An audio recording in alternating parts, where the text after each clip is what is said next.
On a warm spring evening outside the village of Iwahara stood a beautiful young woman, fair of face with long hair and wearing elegant robes that announced her wealthy status to anyone who saw her. She had been standing in this same spot for quite some time without any passers-by having the confidence to approach her, when along came a handsome young man on horseback. He greeted the woman and told her that if she was waiting for a ride to the city, he could help her out. He was headed in that direction anyway and had plenty of room on his horse. He offered her his hand and the woman stood there silent and unmoving except for the small smile that formed on her face. Without saying a word, she took the young man's hand and he pulled her up onto his steed. The journey to the city took the better part of an hour, and to the gentleman's disappointment, his passenger stayed quiet the entire time. He assumed that she could just be shy or maybe nervous about this random stranger she was riding alone through the country with, but she didn't give off a nervous vibe. She actually seemed pretty relaxed and just sat there silently giving the occasional giggle or nod of acknowledgement until they approached the city walls. As the smells and sounds of the city wafted through the air, the young man could feel his heart racing with excitement at the adventures that were awaiting him. But excitement turned to confusion when his passenger got suddenly rigid and squeezed him tightly,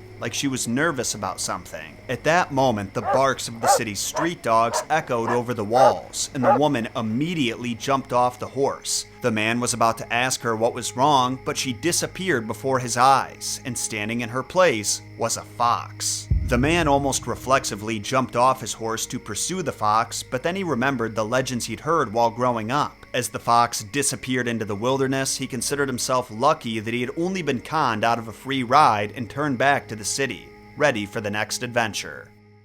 What is going on, everybody? My name is John Solo, and I break down the messed up origins of your favorite stories and characters from pop culture. Tricksters in folklore and myth come in many shapes and sizes. They can be animals like in Aesop's fables or Uncle Remus's tales, mortal men like Sinbad the Sailor, or even gods like Hermes from Greek mythology. But the tricksters found in Japanese legends are a breed entirely their own. We've already discussed tanukis, the tricksy Japanese raccoon dogs who use their brains, brawn, and balls to deceive their enemies, but there's a supernatural shape-shifting fox known as a kitsune that might be even more interesting. If you've played Mario, Pokemon, or even Animal Crossing, then you've probably encountered a kitsune without even realizing it. Luigi wears a kitsune suit in place of his brother Mario's tanuki suit. Crazy Red, the black market salesman, is clearly a kitsune in both looks and his behavior. And then there's Ninetales, the Pokemon that incorporates a shocking amount of kitsune folklore into its design and abilities. Now, just to be very clear, kitsunes are not exclusively found in folklore. Kitsune is the Japanese word for fox, so kitsunes actually exist in the real world, and their encounters with the Japanese people, which occurred regularly before the days of big cities and industrialization, when the majority of Japan's citizens were farmers, have led to a widespread belief that they really do possess magical powers, and to the creation of countless folk tales about them. And because the fox's interactions with farmers have always been a mix of both positive and negative, these stories about these creatures portray them as both helpful companions and annoying, obnoxious tricksters. Before we get too deep into kitsune lore though, I want to say thank you to our sponsor, Aura. Kitsunes are some of the most infamous tricksters in all of Japanese folklore, but I would much rather deal with one of them than a scam artist trying to steal my identity and credit card information.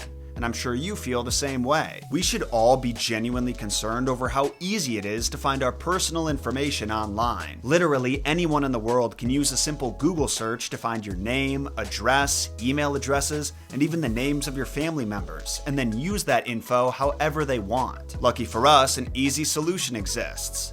Aura. Aura can identify these data brokers exposing your private info and submit opt-out requests on your behalf. Brokers are legally required to remove that info when you ask them, but they make it nearly impossible for regular folks like you and I, so Aura will handle it for you. Aura also guards you and your family from online threats you can't see, like they'll protect your credit card info and run scans for exposed passwords. The best part is it's easy to set up, so you don't have to worry about downloading several different apps to get things like parental controls, antivirus, VPNs, password management, identity theft insurance, and more. With Aura, you could get everything at one affordable price. So you can either let people continue to exploit and profit off your private information, or you can go to aura.com/JohnSolo to start your 2-week free trial. That link is in the description below so you can get started right away.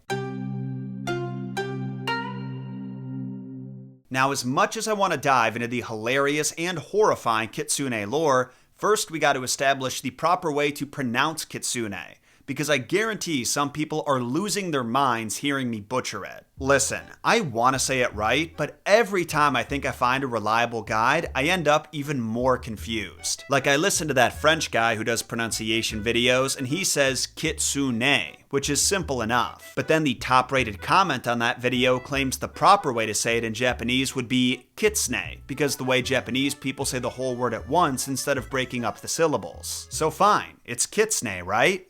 Wrong, because then there was another comment where this guy says his boss's wife, who is fully Japanese, says it Kitsune. So now I don't know what to think. I decided to pop it into Google Translate, and their AI Japanese voice says it Kitsune. So that's how I'm gonna try to say it, but I can already tell you I'm not gonna be consistent with that, and I probably already messed it up. I just wanted to make that clear because sometimes I get comments accusing me of being lazy, like I simply don't want to look up how to say foreign words correctly, when in reality, there isn't always a clear-cut answer out there. And because I don't speak the language, it's hard to know what sources are reliable and which ones aren't. This commenter understands my pain. He's like, so many sources pronounce this one word differently, and I'm just trying to learn a word. It does not have to be this hard. You can just tell that this poor guy's at the end of his rope. But if you're watching this FPS Banshee 3184, just know that you're not alone. Anyway, it's about time we establish what exactly a kitsune is. You already know it's a fox, but there's a little more to it than that, and out of respect, I'm going to start with their positive qualities. According to experts, foxes are considered sacred in Japanese culture because they're a natural predator to rats, which could be a dangerous nuisance both in the house and in the fields by stealing food and burrowing into rice paddies. Not only do foxes bring down the rat population through brute force, but their pee actually repels rats too, because when rats smell their pee, they're like, oh shit, there's monsters here and we're probably gonna die. And then they skedaddle. By protecting the home and the harvest, foxes became associated with Inari Okami, the Shinto god of rice, agriculture, prosperity, and fertility, and were therefore considered sacred. This sacred status earned them the esteemed responsibility of being messengers of Inari, carrying both blessings and gifts to the worthy. They were good gifts too, usually little jewels that had a magical component. My favorite being the one that tricks tax assessors into seeing your rice fields as totally barren. Listen, not even Al Capone could beat the IRS, but this cute little fox can, so if you ever encounter one, I would recommend getting on its good side. Well, how can I do that, you might ask? Well, it's actually not that hard. There are shrines to Inari all over Japan. If I'm not mistaken, the majority of Shinto shrines belong to Inari, and you can make a small sacrifice there in the form of a fox figurine, and it's likely that you'll just be adding one to the pile. Another surefire way to get on Inari's good side is to be kind to foxes. I know, who would have thought? This goes back to them being protectors of the home. If you see one on or near your property, don't scare it away. I'm not saying make it a sandwich or anything, but by giving your blessing for it to remain near your property, it's more likely to think of you as a friend and reward you from time to time. This can be some risky biz though, because not all kitsune want to be your friend. The white and black ones are usually a safe bet, but you've gotta watch out for the orange ones. Because remember, there were some foxes who got rid of all the pests only to become pests themselves. They would steal food, kill livestock, and these qualities led to a unique duality within their folklore. Instead of them all being messengers to the gods, some are deceivers who should be killed the moment they're discovered, which is a lot harder than it sounds. Because whether associated with Inari or not, kitsunes have magical powers that only get stronger as they age. Their most infamous one is their ability to transform, which they gain at the age of 50. They can turn into basically anyone they want, but they usually choose the form of a beautiful woman. I assume because there's no better way to trick someone into letting their guard down. While in this guise, Kitsune will attempt to play tricks on arrogant samurai, greedy merchants, even a commoner who brags a little too loudly. But they also target those who don't deserve it, like the aforementioned farmers just looking to protect their land from pests, Buddhist monks, or even innocent villagers who just want to buy some beautiful art to donate to their local museum. There's only two ways to tell these foxy ladies apart from the real ones. If you're lucky enough to see their reflection in a lake or a puddle, you can see their true form. The other way is their tails. Apparently, that's the only body part that kitsunes can't disguise. So if a beautiful woman ever asks you for a ride into town in the middle of the night, have her do a little twirl so you can see that she's tail-free. If she is tail-free, you might get me too'd, but if she isn't, you just spared yourself a whole lot of pain and confusion. Because in addition to changing their physical shape, kitsunes can also conjure up elaborate illusions to trick their victims, projecting multiple people, grand temples, and even predatory animals to try and scare them. I wonder if they can also project famous pieces of art, because that would explain where that scumbag Red gets his fakes from. No, I'm not over it, okay? So many bells. Wasted. Kitsunes also each have their own personal fireball they carry around with them called their kitsunebi, which they retain total control over and can use to lead people into dangerous environments, similar to the will-o'-the-wisps from Celtic folklore. So when you think about it, Kitsune Luigi should be the most powerful suit in the game, because it should have all the usual Tanuki abilities, but also fireballs. Now, the tricks I've mentioned so far are usually reserved for men, but their treatment of women is where it gets really dangerous, because there's more than just illusion and deception going on.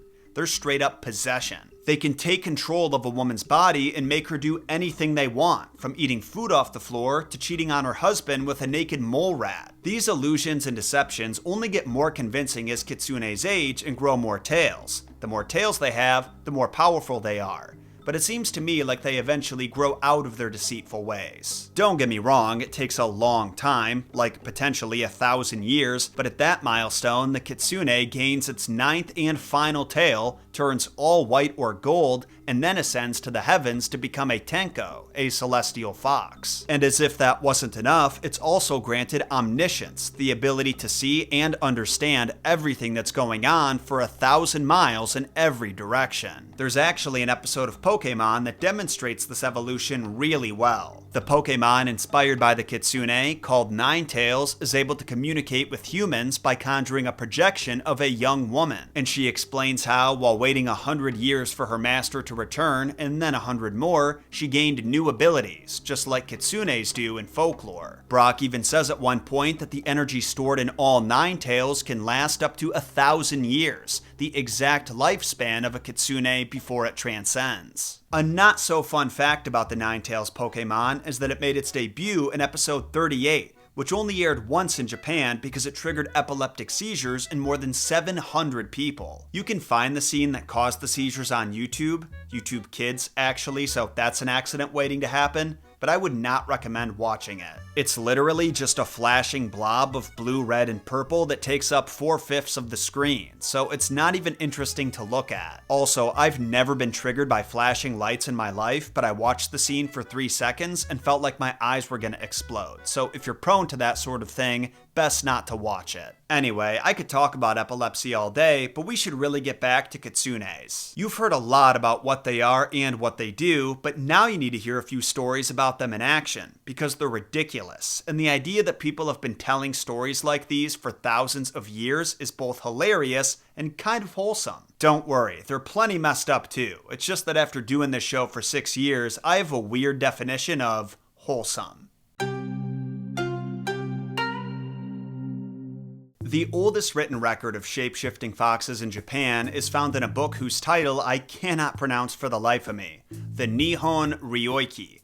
I know that's not right, like this isn't just one of those like, I think I'm pretty close, but I'm gonna say it's wrong just to cover my ass. I know I'm wrong. I listen to Google Translate say it, I got no idea what it's saying, not even gonna try. Nihon Ryoiki. Nihon Ryoiki. Nihon Ryoiki. That's impossible. There's no way I can say that. The point is, the book is a collection of myths, legends, folklore, and anecdotes compiled in the early 9th century by a Buddhist monk. The story is called On Taking a Fox as a Wife and Bringing Forth a Child, which basically gives away the entire thing, now that I think about it. Probably shouldn't have said the title. In this story, a man is out looking for a good wife and just so happens to meet a pretty young thing in the middle of a field, which is an unusual spot for pretty young things to hang out, but he disregarded it. The two got to talking. It turned out she was looking for a good husband as well, so they went home together and started a family. Around the same time that their son was born, their dog gave birth to a puppy, and for some reason that puppy did not like the mistress, always barking and biting at her, and it got to the point where the mistress was too afraid to go anywhere near it. You might make fun, but I don't blame her for being scared. Japanese puppies can be terrifying. Clearly.